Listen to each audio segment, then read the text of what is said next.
So there we go. Snappy Health, do you guys have a Facebook group yet? Or any kind of community built out?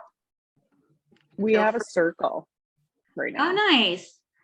Yeah. So you're bringing people to your circle. Yes. And I just created a Facebook group, but not really getting anywhere with that. Oh, really? I feel like Facebook groups are easier because everyone's already on Facebook for the most part, depending on your audience. Yeah, totally. I'm going to put my video on for a second to show you that I'm actually here. I'm just eating, and I hate that anyone would have to watch me eat. But it definitely is easier. Yeah. Because it's hard to take people off of Facebook. It's already exists. They're already on it. So yeah. Exactly. That's why like Linktree was created and everything, right? For Instagram, because everyone's already there and not wanting to sign off or open a new app. Hi, Angela. Sure. Thanks for joining. Everyone. Hi, Brooke. How are you? Good. How are you doing? Great. Thank you. Yeah. Anything with babies, I feel like Facebook is, I'm not sure why, is like everyone is there on Facebook. Well, probably nursing, up at night, wherever. Yeah. Really find that Facebook is really key for those types of groups. If it's a male audience or, different age demographics, sometimes there are other platforms, but Facebook seems to be really key. Yeah. And I think also just speaking to like when Facebook came out and kind of where majority of parents are at, age-wise, I think that there's some type of, relation with that. It became popular around the popular age of having children now, right? Like, yeah. It was when we all were in like college or just got into college. Yeah. Yes. I was a little bit younger. Yeah. I was still like MySpace. You're on the MySpace groups. Awesome. Yeah. Great. Well, it's 11:03. I want to be respectful of everyone's time. So we're going to kick off. Thank you guys for joining. I'll have the chat open on the other screen if you see me look over.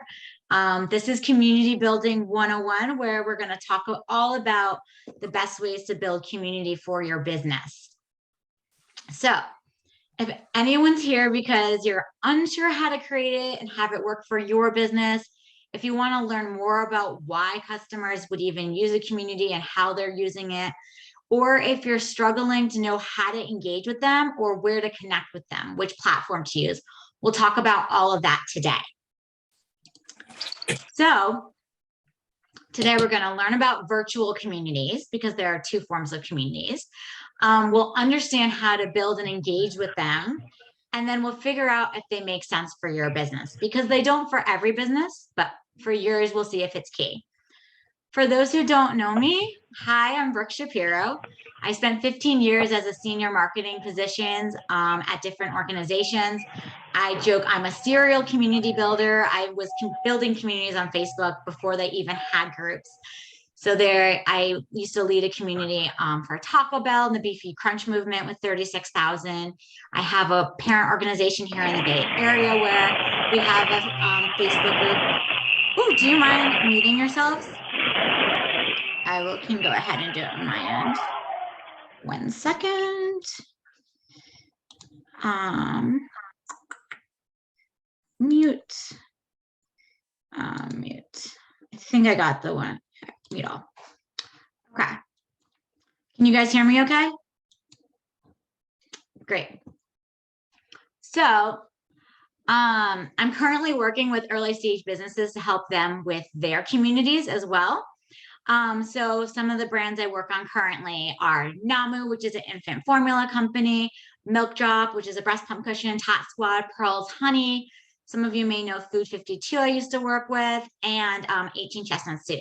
So I have a wide variety of early stage startups where I help grow their business through marketing. And I'd love to help your business as well. So let's start off with, what is a community? What does it mean? It's such a buzzword. It can mean so many different things to different people. But the definition that we're going to use today is a group within a neighborhood a segmented digital space that's common need or an interest. The purpose of a community is for the collective good or well-being of the group. There are interactions, it's giving connections, it's creating this feeling of belonging. And there's a wide variety of practices that can be used for community building.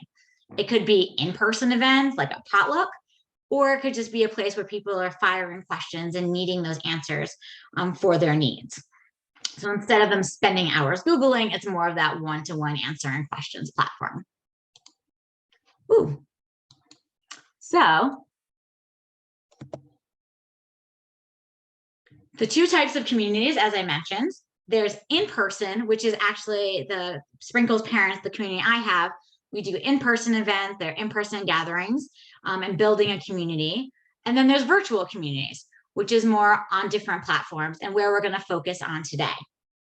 But to ensure you understand how kind of virtual communities came to be, is it did start with this in-person, face-to-face marketing.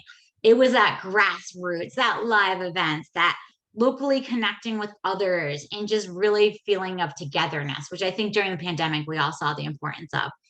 It's more of that old school, and it's not bad, like marketing, frankly, is like handing out physical flyers. It's stopping and talking to people in the street about something. It's physically bringing people to one space or being at a space where they can connect. So that in-person community is still something people are really desiring, and it's not the wrong answer for some businesses. But now with technology, more and more businesses have turned this chat room, like we, back in the 90s, or that classroom, a physical location, into one united being. So it could be posting content, visuals, it could be videos, it could be holding virtual events. So instead of physically needing to be there, what does a virtual event look like for those that are wanting to connect from the comfort of their homes? It could be creating a space for like-minded people to talk about a problem. So what is the problem that they have that they're looking for and wanting to talk about? Because some people might have a problem they don't want to talk about in a public setting. So that's why I said it always depends. And it's sparking the conversation and connecting with them through ongoing engagement. You can't just set up a community and hope people will join, and you can't hope that people interact. There is a period of time where it's a lot of work and sparking conversations and really engaging with them, even if it's 1, 2, 3 people. And then after a certain threshold, you'll see it kind of hockey sticks. And then it's, again, sharing content and giving information consistently. You can be in lots of, groups, communities, and things like that. So how and why would they just choose yours is the thing you have to think about for virtual. So let's play a little game. And for those who have attended my sessions, I like to make them engaging. Where are virtual communities? I've mentioned Facebook a few times, but do you know of any others that are out there? Feel free to put them in the chat, some other virtual community places. I think, Dana, you mentioned in the beginning there's Circle, right? Yeah. Oh, Telegram. LinkedIn. Yes, you can have groups on LinkedIn for sure from a business platform. Oh, Twitter Spaces. I'm not familiar with that one. I'll have to look into that if you have an engaged audience on Twitter. So here are a few that I have seen work really well. Discord, right? That's a good one. It just depends on your target audience. As we were saying earlier, if you have moms and babies, they're sitting on Facebook. If you're a male-focused business where you're video game or football or anything more of that male genre, they are sitting already within Discord. And Slack is another great one if you're trying to connect with different businesses and things of that nature, or Reddit. And these are all on the top places where people are already. They're already on Facebook. They're already on Discord. You can connect them with another easy way to toggle them in. Then there are sites that can create a group for you or create a page if it's a Patreon. But those you need to be able to get them to your site. And you need to have them be willing to leave where they are to be coming to your space, which in my opinion takes a little bit more work, effort, resources. But if you have an engaged audience that is not on any of the platforms already or hard to reach, you think they'll come to your space, then it was a great resource right there. But again, it's reminding them to get there and driving them to a new space. So it's obviously resources, cost effective, and everything like that. So the big question is, why would someone join a virtual community, right? Like, if you live somewhere, you might already have friends. You can Google questions. Like, why would they even belong to a virtual community? And then also thinking about why yours? What is making yours unique? Why can't they be in another one already? So the reason people join any of these virtual communities, and frankly, any community, is for purpose and belonging. Those are the two things. You can also use purpose and belonging for parenting, but that's a whole other point. So with purpose and belonging, you need to help them feel that sense of purpose and feel that sense of belonging in your community. So for purpose, they want to feel like they're part of creating something. They want to feel like they're part of changing something. In your community, they feel like they're doing something. They are active, they're either doing in the sense of answering other people's questions, they're doing in the sense of learning, they're creating in the sense of it's an activity, an event, but the feeling a sense of purpose, they're not just there for the fun of it.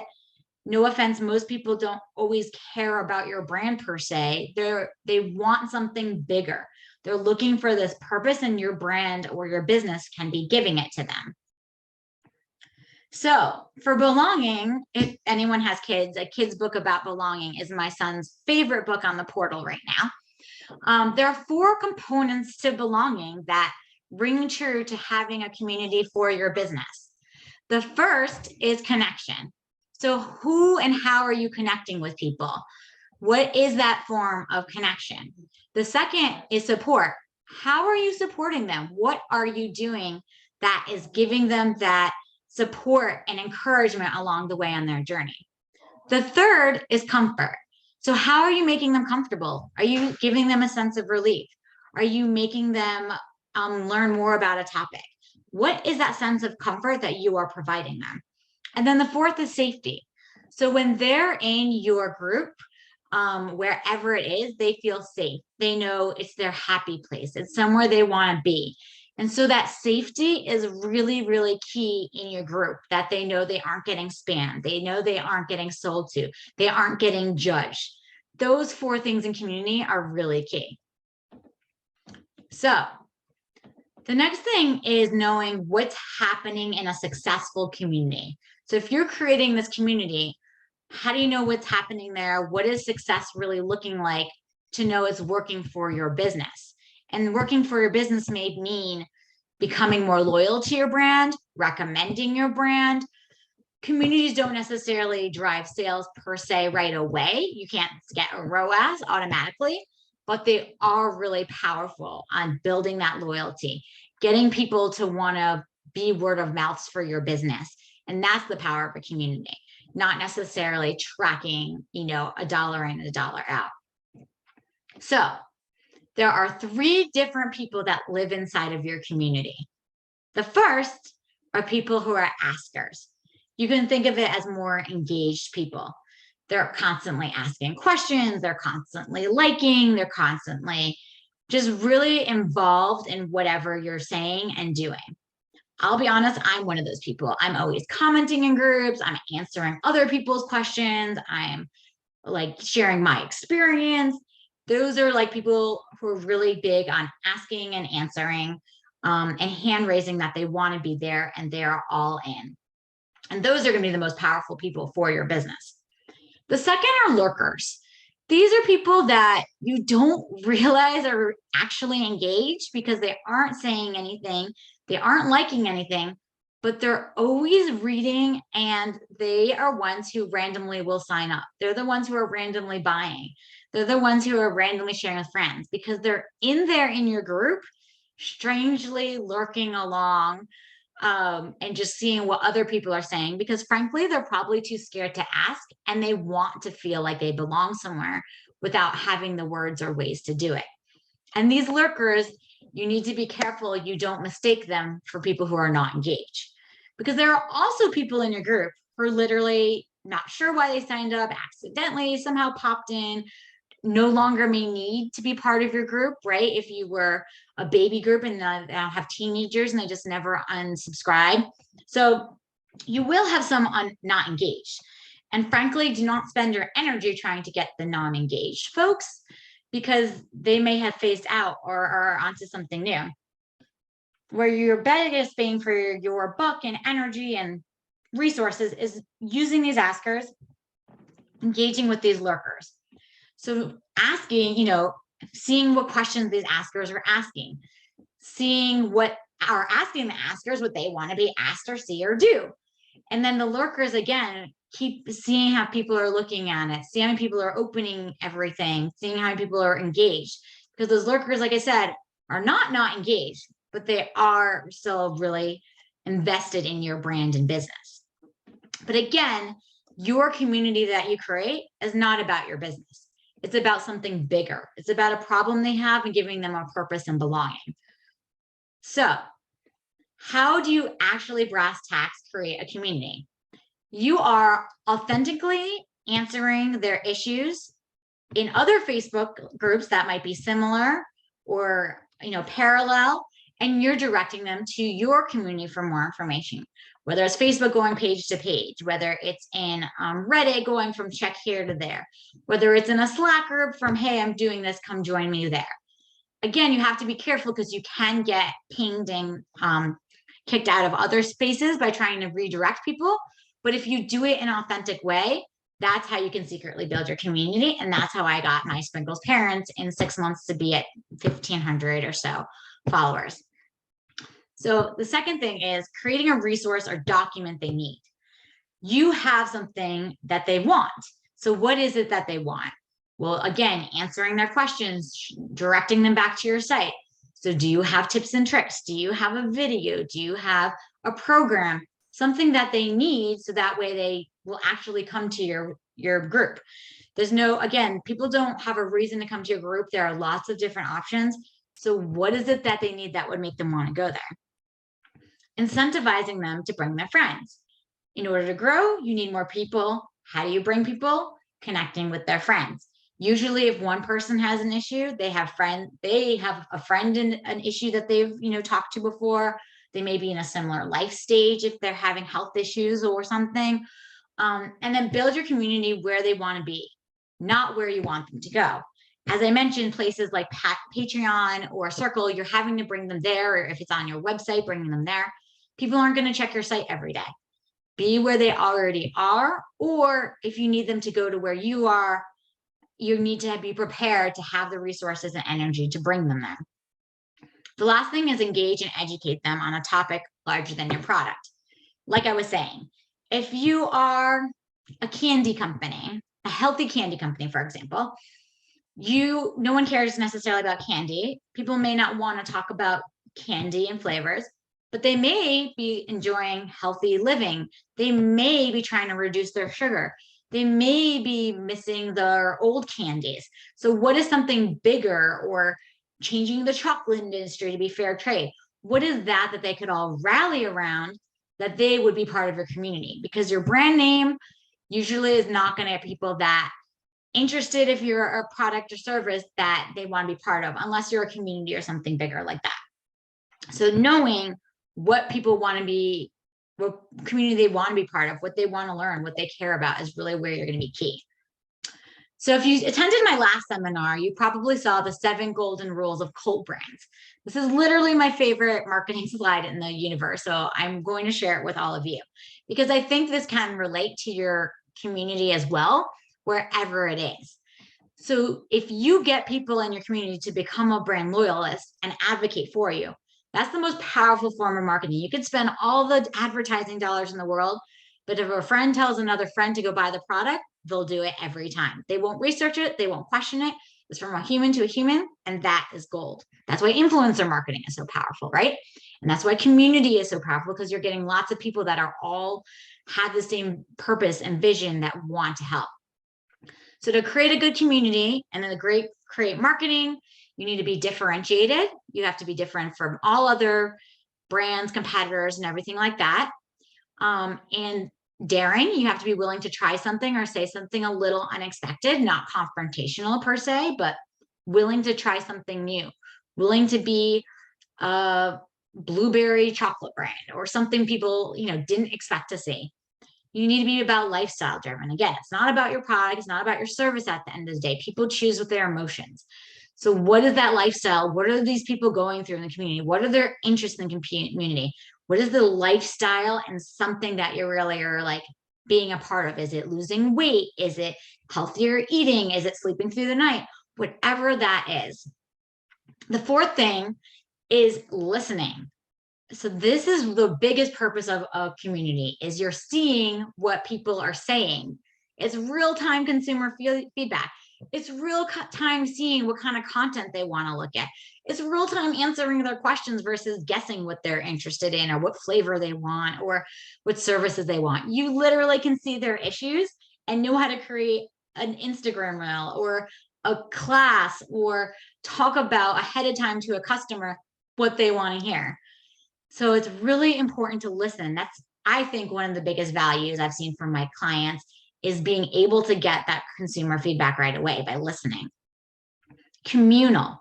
So again, you're creating a space where everyone's united, everyone's together. You're not making people feel alone, which goes to inclusivity.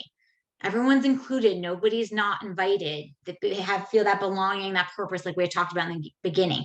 That's how you're creating your brand. And then it's freeing and empowering.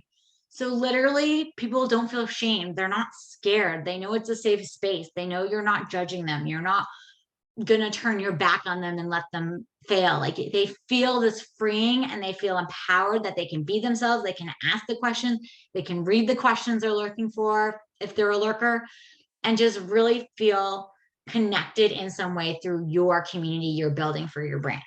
And again, it's about your purpose, and then the sales fall in later. So the thing I always say is creating a community is great, but they don't magically show up.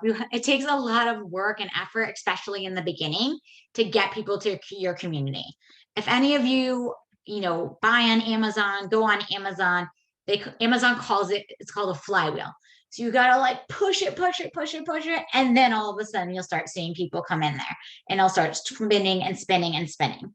For example, my Facebook group gets, 50 people now per week on average, sometimes more depending on a post and everything. And it just happens organically because now Facebook's algorithm says a friend of a friend, or, hey, you're in this group, you might like that group. And it just kind of spins itself once you kind of get yourself in a good place. And I frankly do very little engagement on my Facebook group nowadays because the people are talking within themselves. There's action activities happening within it.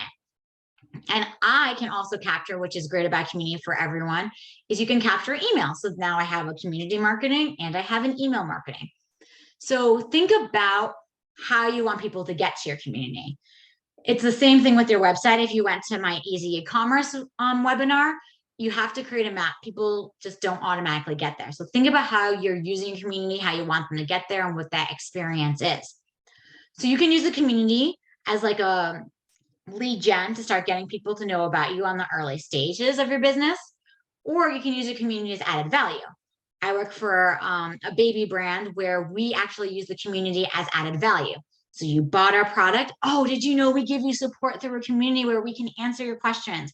And that's added value for us compared to a competitor. Now these moms feel an extra sense of support by buying our product.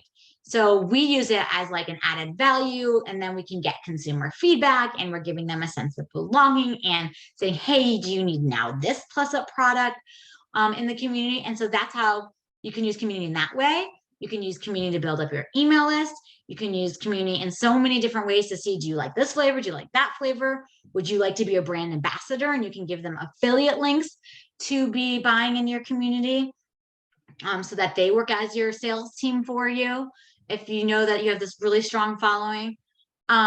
And then, yeah, so this, the way you start a community, frankly, is send it to if you have an email list, just kick it off there. Invite your Facebook friends, start inviting others who Facebook recommends, and it just starts to build the flywheel as you engage, as you post, as you, and start to invite more people. You can post in similar passions, as I mentioned, and answer questions. So you can start building this community right from today. It doesn't take too much time like a social media where you have to think about like create all these videos ahead of time. You can just pop on a live in some communities. You can just record a video and it lives there forever in a community. It's a really great resource for your business if it makes sense.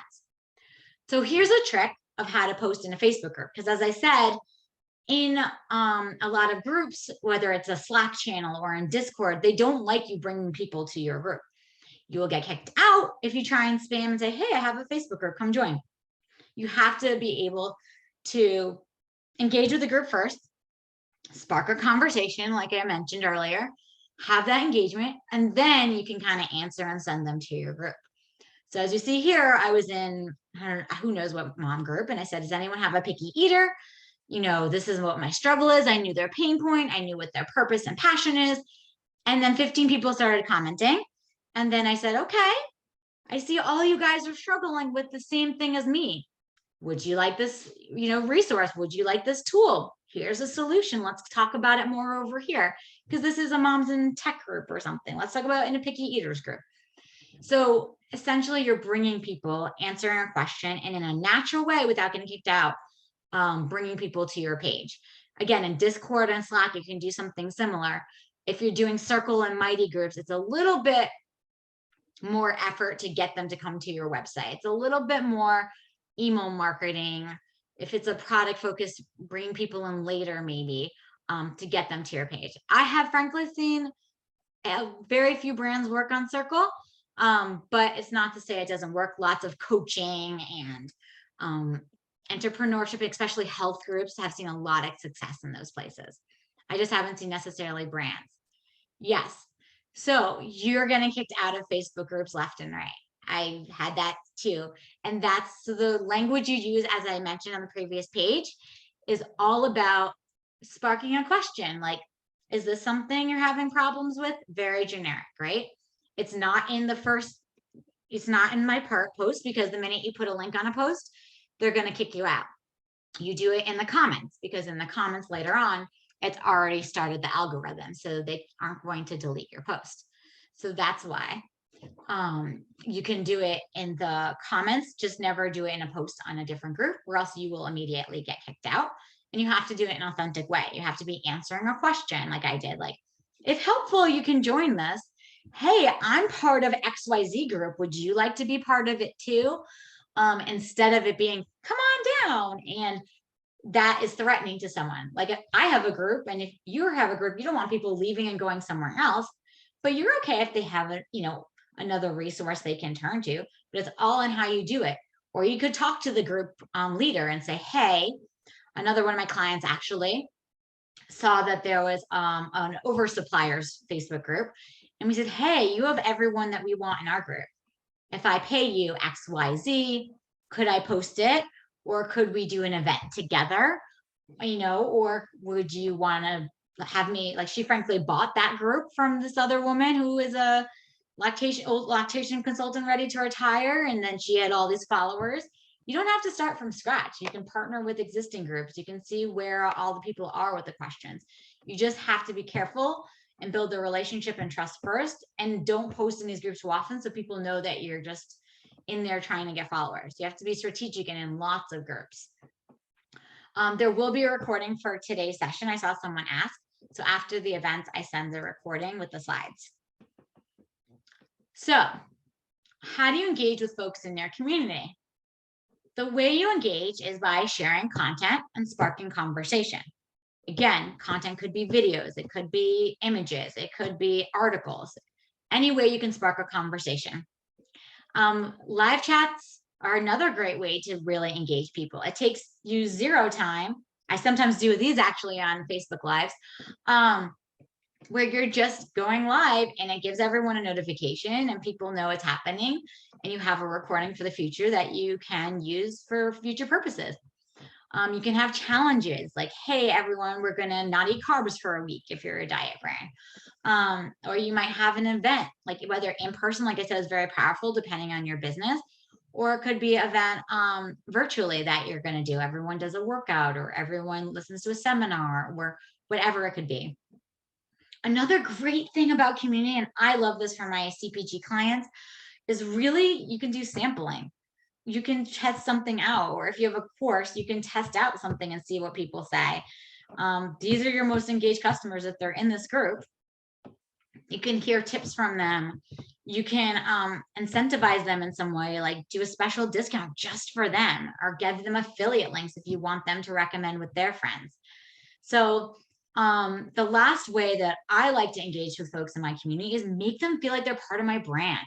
I build a brand ambassador program. I give these folks like incentives and excitement, and now they're part of the Sprinkles community for me, right? Like I'm not just this person holding community, like we're all part of this together.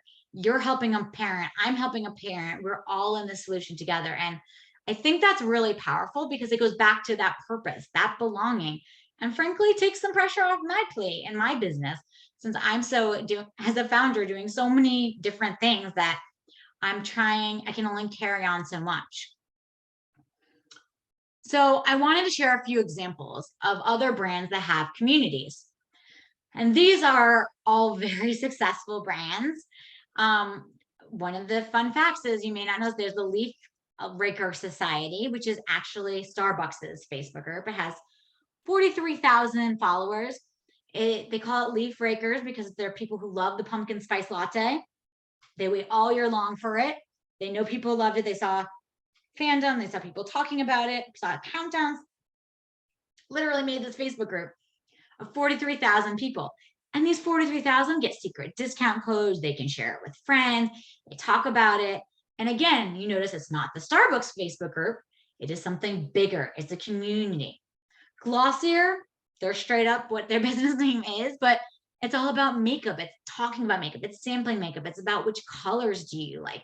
It's those questions that you're Googling and the questions you're asking friends and family, all within this group.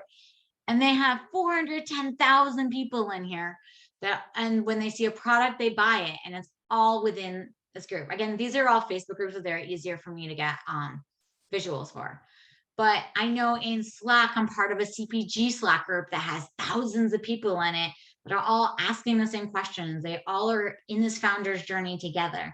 It's a really incentivizing group that people have created, and you feel like a belonging, you feel like a purpose, you know, there are answers there, and you're all in this together. Little Spoon is a baby brand product. Again, they knew moms were on Facebook. I know moms are always asking, is it normal for my kid not to sit up? Is it normal for my kid to poop look like it's green? Is it normal this and that? And so they played against that, knowing that situation of moms' lives, and they created this group with 7,200 followers. And again, they give discounts, they give incentivize, they give them affiliate links they recommend with their friends. And then there's the last one is the Beefy Crunch movement. As I mentioned, I used to work on Taco Bell, and there was a product on the menu that was not profitable, so Taco Bell knocked it off. And people started being so upset by losing this Beefy Crunch burrito that they started a Facebook group with 67,000 people, and they had them show up at Taco Bell's office. And they post and they engage and they have meetups and they have videos and they recreate it and all these things for this one product. And in the end, Taco Bell, instead of fighting with them, decided to embrace it and take it over and help curate it and drive the excitement and the volume. You can literally track sales from each and every one of these people. So again, it doesn't have to be a Facebook community per se. Again, it's depending on your audience, their age, their gender, their sex, their whatever. Everyone is in different places. But creating this community that has a higher purpose really brings value. I'm not sure if you're necessarily like a SaaS technology people may be as excited, but depending on what your brand and business is, it can be very powerful. So there are some pros and cons to building a like a group from community for your business. I gotta keep saying it's not for everyone. The pro is you're getting real-time consumer connections. You're not waiting to hear what the consumer says at a farmer's market or a consumer complaint or something like that. You real time are hearing what consumers' thoughts are, whether you like it or not. And you can also ask them questions, get their involvement. 2, the biggest thing is you're building loyalists. These people are doing the marketing for you. They're starting to love you. They have a relationship. You're top of mind. 3, you're creating a space for them to connect. They're looking for this belonging. Everyone is. So if your product has this higher purpose, you're giving them that connection with other people that are parents or other people that love makeup or other people that are hungry for this beefy crunch burrito. And then you have the ability to have events. You can spark conversations. You have a cause. Like one of my clients is all about, cancer research and donations to cancer. And so he made it so there are other cancer survivors in it, and they're donating towards research. And it's just that cause and that movement that people are all in it together to cure cancer. And then there are cons. I just want to be like honest. It's a long-term play. You can't start a community today and expect to see sales tomorrow unless you're selling a class or something in the Mighty Networks or other Patreon, but it takes longer time. It's not a quick fix. It takes work. Like it's not you set it and forget it until you get to that flywheel, as I mentioned, where it just kind of works within itself. There is that long period of time where you're growing, you're sending people there, you're driving, you're engaging, you have a content calendar, you're planning every day how you're going to engage, you're answering their questions. And then it just, once you get to a certain threshold, it hockey sticks and grows, and then you can kind of sit back and let it live within itself and check in on it every few days or so, especially if you're gathering emails from it. And it's just one piece to your marketing puzzle. So many clients come to me and they're like, I did a Facebook group and I have no sales. Cool. What else are you doing? How do they know to get there? Email marketing ties with your Facebook group, which ties with social media strategy, which ties with your PR, which ties. You don't have to do every marketing channel known to man, but they all work together, and knowing how they work together and the ways you're tying them all together, which is how I help clients really tie the knot with the bow and the beauty of their marketing, because I help it all work together, not just one off here or there. Many have people doing one thing for their business and another agency doing another thing for their business, or they're trying to do it all. And so being able to have all their marketing connect the dots. And community building can only work if you have other areas happening within your marketing of your business. It's not the be all end all. Same with TikTok, same with any marketing channel. You can't just go all in on one. They all work together. So how do you know if a community makes sense for you and your business? Does your product solve a challenge that people talk about or rally around? Breastfeeding, makeup, disabilities, exercise, hair color, whatever it is. What is it that people are going to stand on? It just can't be, hey, we have coffee. We love coffee, like this coffee shop. It has to be, we love something bigger. We want a pure coffee, or we want to stop drinking coffee, whatever it could be. Do you have someone who's going to engage with folks daily? Are they someone who likes having conversations? Are they curious and keeping conversations going? Are they going to create the content for the group, like have lives? They're going to make videos, whatever it is, and build it and bring people to it. It takes, like I said, it takes work.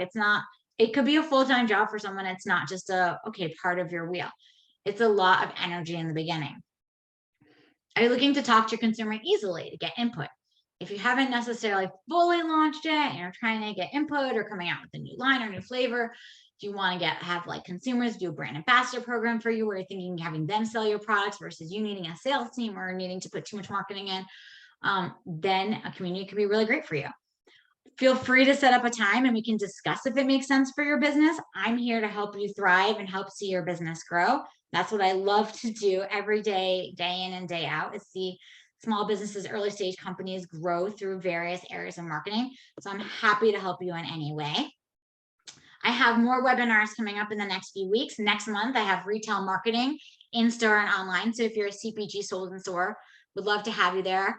And if you have any questions, I'm going to close this, and you can scan my QR code, send me an email, as I love to answer any questions that you have regarding communities for the next few minutes. So let me exit this. I'm going to stop sharing my screen. And I'll start looking at the chat to answer your questions, and feel free to come off mute now if you want to ask them in person. So one of the questions was how to get started. How have you figured it out before having community work across multiple platforms? What are the first 5 tasks in starting a community? Oh, the first 5 tasks. Well, I think it's knowing what your community name is. I would say, like, what are you standing for? Right? So are you standing for, I love ice cream. Fun fact about me, I have an ice cream podcast called Let's Spoon. So if I were to do a fun ice cream thing, I'd say I want dairy-free ice cream because I get stomach aches, and so it would be, okay, I stand for making delicious dairy-free ice cream. Cool. Now what do I name it? I don't know. Doesn't really fall off the tongue. I like dairy-free ice cream. Maybe something fun like give the cows a break, right? And so, okay, give the cows a break for ice cream. So now I have a catchy name. I have what I stand for. The third would be, how am I going to get people there? Or actually, no, you're right. It'd probably be, what platform do I use? Dairy-free ice cream eaters are more on Slack groups because I'm making this up, because I know they're already in a business themselves. So let me go to others, me make my own Slack, and then start bringing people on Slack there. Okay, so I know what platform, I know where to get them. And the fourth thing is going to be, okay, what am I going to say to them, or what am I going to provide them? Well, I can provide them some tips and tricks how to make their own ice cream and recipes. Oh, maybe I can think about and I make a content calendar. So each day I have a different theme. So one day maybe taste testing. One day might be ice cream eating competition. Like you pick what themes your content's going to be. And then 5 would be making that content and having it all, planned ahead, what I'm going to do, how I'm going to make it. And then 5 is start bringing people in, finding where they are. Like I said, inviting them, answering their questions, just sharing with your friends, sharing an email. If you have a business, start off with your current list. So those are the 5 things that I feel like you could do to start off. I hope that answered your question, Mary. Oh, awesome. Yes, it did. Thank you. Hi. Hello, Brooke. Sorry, I have a question to ask. All right, my name is Nazar Raymond. I'm the founder of Gata Protocol, and I'm actually building a decentralized. I'm in Web3 space. I'm in the Web3 space, and I'm building a marketplace for commerce, a B2B decentralized commerce online marketplace for businesses, for people that have raw materials and finished product that want to sell, right, from wherever you are in the world. Probably you want to sell, you're in China and you want to get products from wherever in Africa, in Europe, just to connect them. And I'm trying to create a community behind that, because I want it to be all community-led growth. Yeah, so it's been difficult.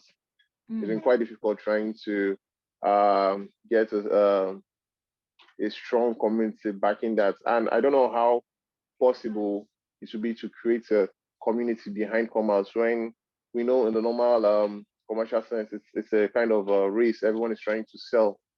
Everyone is trying to buy. So how okay would it be to gather people from different places, okay, all wishing to sell and to buy whatever they have, to have a community, probably to aid that trade, those trades. Yeah. Well, so I feel like your commerce platform, your marketplace would be one place, right? Yeah. And your community might be somewhere else, right? Because you need it's almost like church and state per se, but you're able to get these people to your platform through this community. So your community would be your gateway into your marketplace.